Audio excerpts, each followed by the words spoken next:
안녕하세요. 이춘선입니다. 오늘은 시 151, 제목은 마음 열기. 네. 마음 열기. 자,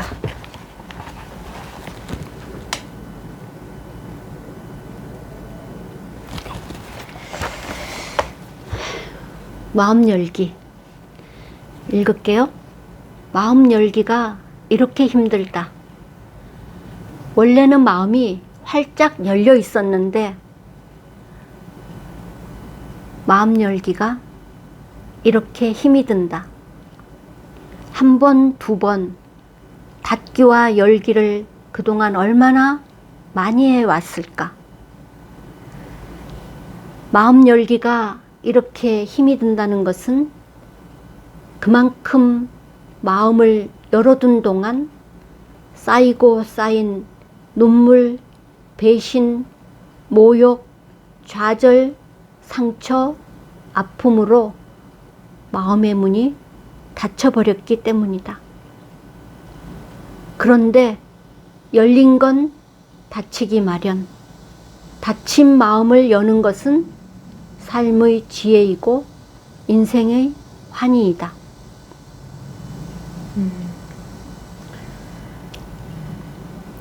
아무한테나 마음 못 열죠.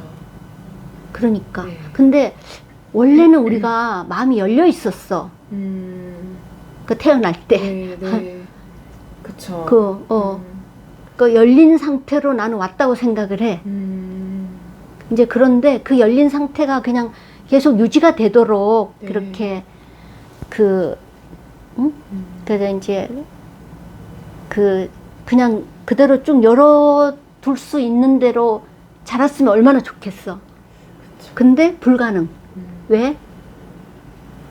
완전한 인간은 없기 때문에. 실수를 하지 않는 부모는 없다, 이 세상에. 네, 맞아요. 그래서 그건 또 그냥 자연스러운 하나의 뭐라고 해야 되나? 네. 현상이니까. 네. 그래서 마음이 열려 있는 마음 문이 이제 마음이 점점 이제 이렇게 닫혔다가 또 열리고, 닫혔다가 또 열리고, 뭐 닫혔다가 열리고 하면서 그렇게 갈 것 같은데, 근데 이제 문제는 완전히 닫혀버리지만 않으면 되는 거지. 완전히 닫히면은 열기가 정말 힘들지 않을까 하는 생각이 들어. 네.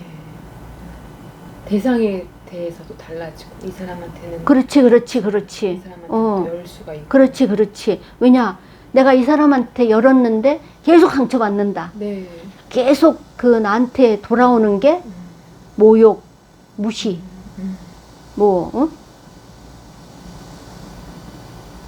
무슨 불평, 불만 이런 것만 들어온다. 그럼 다치지 그러면. 네. 다치는데 또 이 사람한테 가면은 열리게 돼. 이 사람은 나한테 편안함을 주고 나를 인정해주고 내 말 들어주고. 그러니까 인간은 가장 먼저 발달되는 감정이 기쁨이라고 하잖아. 그러니까 우리는 기쁘기 위해서 태어났다. 나는 그렇게 봐. 기쁨을 쫓는 거야, 우리는. 이제 그러는데 그 기쁨을 계속 뺏어가거나 기쁨을 못 느끼게 하거나 하면은 이제 기쁨 쪽으로 가겠지. 그렇지. 기쁨을 주는 쪽에는 마음을 열겠지. 근데 기쁨을 빼앗아가는 쪽에는 마음이 닫히겠지. 될 수 있으면 가까이 있는 사람한테 더 열려야 되는데. 그렇지. 근데 마음이 닫힌 게 가까이 있는 사람한테도 네. 닫혔다니까. 많이 열어서 그랬는지 아니면 달라서 그랬는지 가까이 있는 사람한테 더 열고 싶은데 더 안 열려야 되는 것 같아요.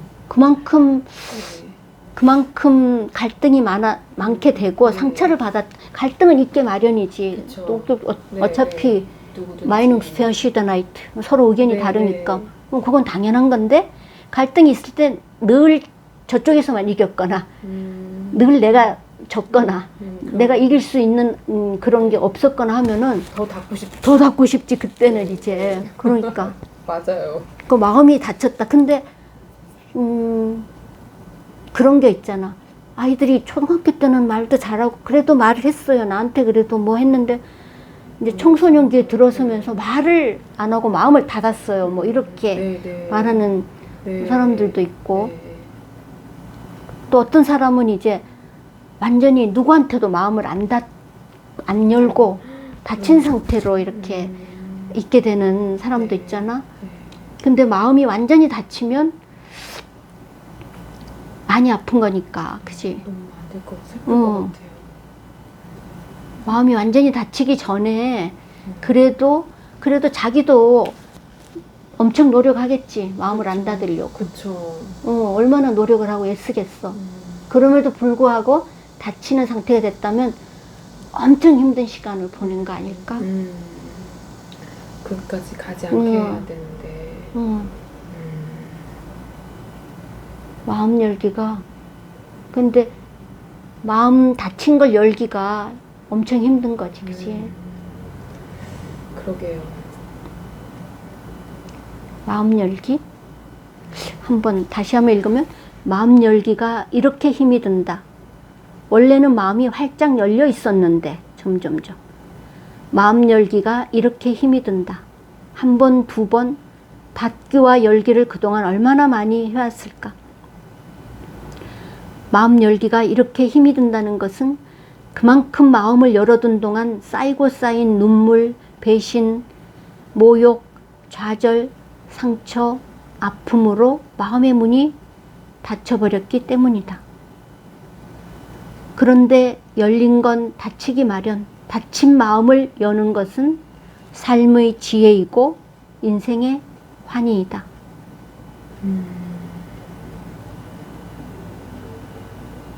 닫힌 마음을 여는 게 삶의 지혜면 연륜이 있어야겠네요. 그렇지. 그러니까 연륜이 없더라도 10대, 20대, 30대, 40대에 내가 마음을 이렇게 닫아놓으면 나한테 좋을 게 없다. 그걸 알면 좋을 텐데. 이걸 들으면 이제 이렇게 이제 이런 말 하는 사람의 말을 듣고 열어볼까? 여는 게 나한테 도움이 돼. 여는 게 내가 사는 길이야. 내가 누구 때문에 사는 것도 아니고 나는 내가 살아야 돼. 내가 내 주인이고 나는 혼자 왔다가 혼자 가. 그리고 나는 내 힘이 있어. 나는 살고 싶어. 그러면 열어야지. 나를 다치도록 만든 사람에게서부터 거리를 좀 두고 더 이상 나한테 상처 주지 못하도록 가능하면 하고, 그 사람이 나한테 자꾸 상처 주면 아프다고 말하고 상처 주지 말라고 말을 하고 저항하고 대들고 당하고만 있지 말고 뭐 도움을 청하거나 그 어릴 때 힘이 안 되면은 내가 이렇게 참고 이렇게 이게 어쩔 수 없이 이게 다른 사람들도 다 이렇게 사는가 하고 살아. 그런 시기는 뭐 어린이 청소년기가 다 그런 시기잖아. 다른 집도 다 이렇게 사는지 알아. 다른 부모도 다 이런지 알거든. 그러면서 살았지만 어느 정도 시간이 흐르고 난 다음에 좀 세상도 보고 친구들 사는 모습도 좀 보고 또 나도 또 내 힘이 좀 생기고 하면은 나한테 이렇게 한 게 이게 맞는 게 아니었네. 나를 너무 함부로 대했네. 그래서 내 마음이 다쳤구나. 내가 화가 많이 쌓였구나. 그래서 그렇게 한 사람을 보면 화가 막 치밀어. 그쵸. 그래서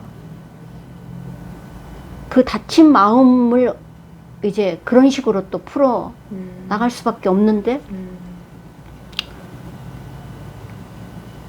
그러면서 이제 정말 인연을 끊어낼 수 없는 관계라면은 마음을 여는 게 이게 마음을 열어야 되겠네. 마음을 어느 정도 열지?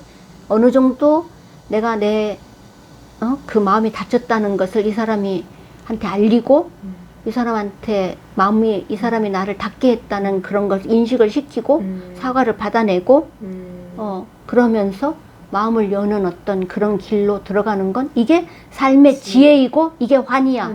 그 다음에 환희. 네. 그 과정까지 갈 수 있냐? 많은 사람이 그랬으면 좋겠네요. 그랬으면 좋겠지. 네. 나도 그랬으면 좋겠어. 그랬으면 좋겠네요. 왜냐면 가까운 사람들한테 마음을 열었어. 다쳤는데 다시 열고 그래도 내가 마음 열고 살아야지. 또 한 번 또 상처 주면은 또 다치고 그래도 그래도 또 열고 정말 열고 닫기를 그동안 얼마나 해왔는가 이러면서 산다고 우리가. 네. 근데 이 마음을 닫는 동안에 받았던 그 상처와 감정이 없어지는 게 아니야. 그게 그대로 남아서 이렇게 쌓이고 쌓여서 있거든. 근데 그러니까 이제 어떤 사람과 회복하고 화해를 하려면 분명히 고백이 먼저 있어야 돼. 잘못했다는 이 고백, 사과가 먼저 있어야 돼. 그거 없으면 내 감정이 안 사라져. 그러니까 이 평생 그래서 우리가 그 위안부 할머니들도 보면 사과해라. 잘못했다고 말하라고 하죠. 돈이 문제가 아니야. 맞아요. 내가 받은 그 상처를 치유할 수 있는 건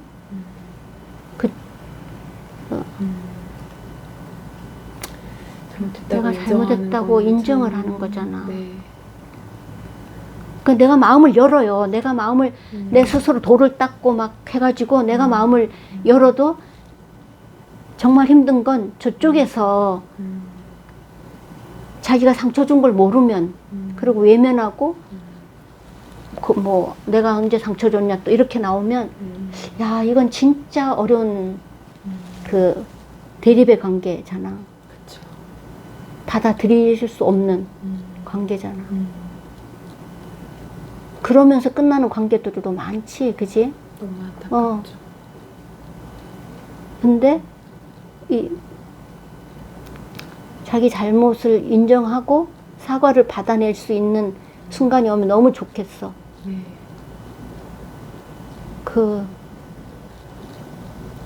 그러니까 참 잘해요.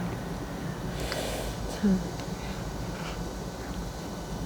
마음 열 수 있는 그런 사람들이 많았으면 좋겠어요.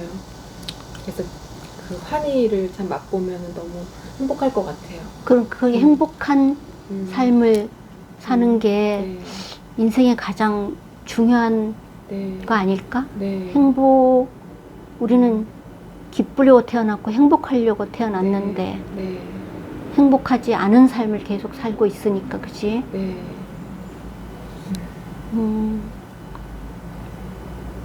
그래서 그 앞에 시를 읽으면서 했던 말은 어른들이 아이들한테 그동안 모르면서 그 다음에 잘된 일인 줄 알고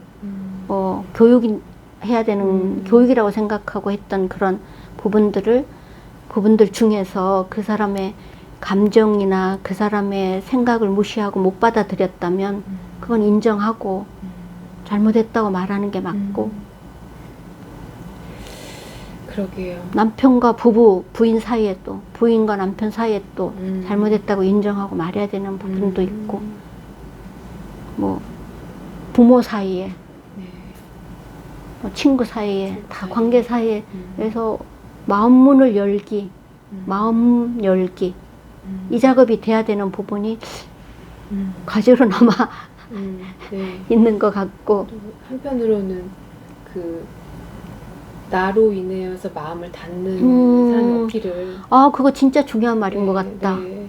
그거는 오늘의 명언이네. 네. 내 자식이 나의 마음을 안 열면 너무 슬플 것 같아요. 야, 그건 진짜 네. 명언이다. 나로 인해서 마음문이 닫히지 않았으면 좋겠다. 네. 나로 인해서 마음문이 닫힌 사람이 없으면 좋겠다. 네.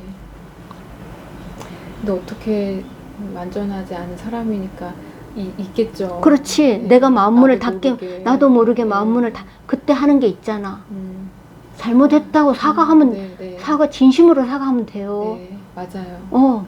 그러면 마음문이 열린다니까? 그 마음 열기 첫 번째 발자국 뛰는 게 사과다. 사과. 어, 네. 인정.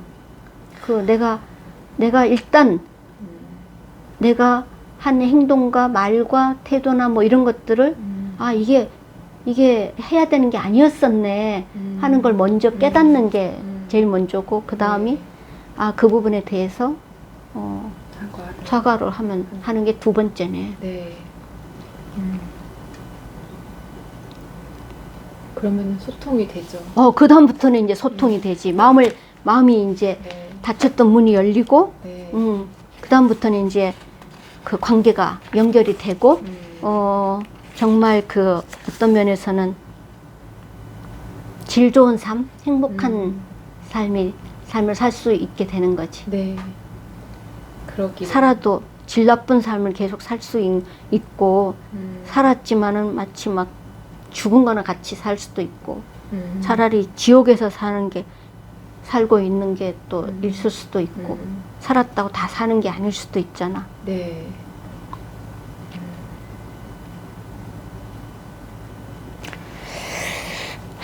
이런 씨가 막 이렇게 쓰이세요? 여기만 나 나와요. 생각을 많이 하지. 네. 생각 막 줄줄이 나올 때도 있지만, 네. 어떤 시상이 딱 그 한번 떠오르면 이제 막 어떤 날은 그 시상이 이렇게 연결돼서 막 4편씩 쓰는 날도 있었는데, 이제 한 편 쓰려면은 생각을 많이 하고, 이걸 어떻게 이렇게 어떤 것을 시제로 삼아야 될지도 생각하고, 뭐 생각을 많이 이제 하는데, 나 같은 경우는 보통은 그냥 어떤 제목이 하나 딱 떠오르고 시제가 떠오르면 글 쓰는 것은 한 5분, 10분 이내로 딱 금방 이게 써져. 이런 이게 막 고치고 막 또 생각하고 이러지 않고, 거의 그냥 딱 하나의 그런 핵심이 딱 잡히면 그걸 써내려가는 거는 금방 써내려 가는 것 같아. 다 그렇진 않잖아요. 교수님만 그러신 것 같아요. 대부분 써보고 고치고 그럴 수도 네. 있을 텐데, 그래. 나는 그런 구상이 머릿속에 되면서 딱 제목을 잡나? 그걸 나도 잘 모르겠네. 그러게요. 제목이 딱 나오면 그냥 써지니까 그 전에는 많은 생각을 하셨다가 나오는. 그럴 수도 있겠다. 네. 근데 막 요거 쓰고 이거 쓰고 이거 쓰고 이거 써야지 그런 생각은 안 하는 것 같아. 딱 쓰면 글이 한 줄 쓰면은 그 다음 줄은 자동으로 막 나오는 것 같은 느낌을 내가 많이 받거든. 네. 막 글을 막 이렇게 미리 막 이렇게 생각하고 써서 그러진 않아. 한번 시작하면 이렇게 계속 이렇게 아주 물 흐르듯이 이렇게 이게 흘러나오는 것만 그런 것 같아. 네. 얘기하시고 책 쓰셔야 될 것 같아요. 쭉 썼잖아. 제가 쓰고 있잖아. 맞아요. 네. 자, 그럼 마지막으로 한 번 더 읽고 이제 네. 시 151 마음 열기. 제목, 마음 열기가 이렇게 힘든다. 원래는 마음이 활짝 열려 있었는데 점점점 마음 열기가 이렇게 힘이 든다. 한 번, 두 번. 닫기와 열기를 그동안 얼마나 많이 해왔을까. 마음 열기가 이렇게 힘이 든다는 것은 그만큼 마음을 열어둔 동안 쌓이고 쌓인 눈물, 배신, 모욕, 좌절, 상처, 아픔으로 마음의 문이 닫혀버렸기 때문이다. 그런데 열린 건 닫히기 마련. 닫힌 마음을 여는 것은 삶의 지혜이고 인생의 환희이다. 감사합니다.